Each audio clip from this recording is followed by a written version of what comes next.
So we've learned a bit about the actual technical part of file compare. We've learned about getting our assignments and initially opening up and what we're looking for in those documents. We skimmed over some of the different errors that could be found in documents, and now we come to a very, very important problem.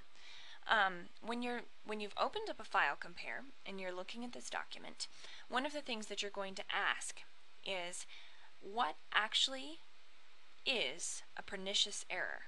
What actually is an error that cannot be fixed by the proofreader? Okay? And I'm going to give you some examples because this just simply takes practice. It takes experience, it takes judgment, those sorts of things. I'm going to walk you through a few solid examples and what to do with some different errors that you're going to find. Okay, as it says here, I'm going to take practice and judgment. So for right now, you're going to record the error and you're going to bring it to your supervisor. Obviously, as you get more practice, you're not going to have to do that anymore. You're going to be able to just simply make judgment calls and have them be the correct one. The below rules are to be taken only as guidelines. There are going to be exceptions to every rule. Just use your judgment, okay? Remember, what we're trying to come out with is a complete document that is easy to read and has been very well proofread. Okay, so keep that in your mind. Alright, so as the first example, it's just a computer misreading. This happens a lot in documents, especially on websites such as archive.org or Gutenberg, or especially Google Documents. Google Books. Google Books is an enormous archive of works that most of them have simply been photocopied, and then there's a computer program that will read those photocopy files and translate them into computer text. As you might be able to tell, if there's any sort of printing error or shadow on the page or anything like that, that can sometimes make it so that the computer cannot read the text correctly. So this first one is an example of that.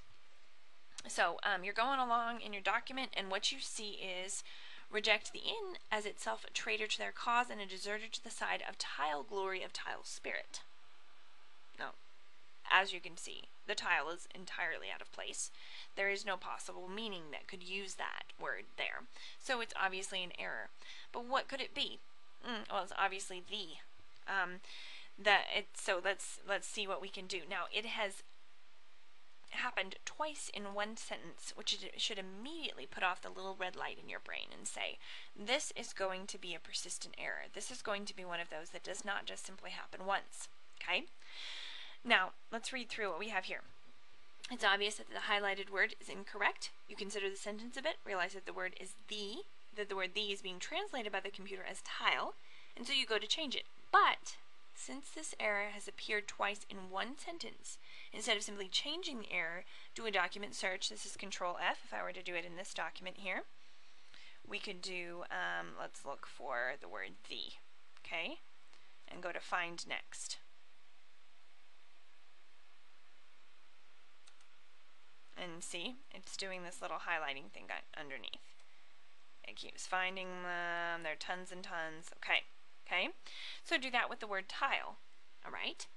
And then you're going to see how many times that actually occurs in the document. If it occurs an enormous number of times, then one of the things that you're going to know is that this is a recurring error, and it should be left for the taggers, okay?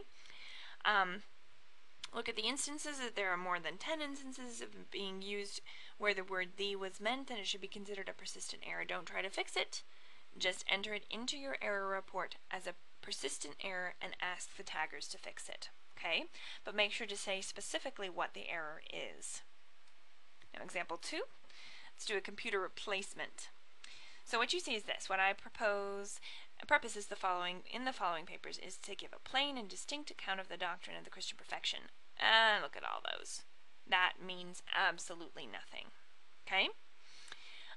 What to do, delete or discard the document. Now let's go through this a little bit because this again takes a lot of judgment, and you're not the one who will ultimately be able to discard the document entirely, okay?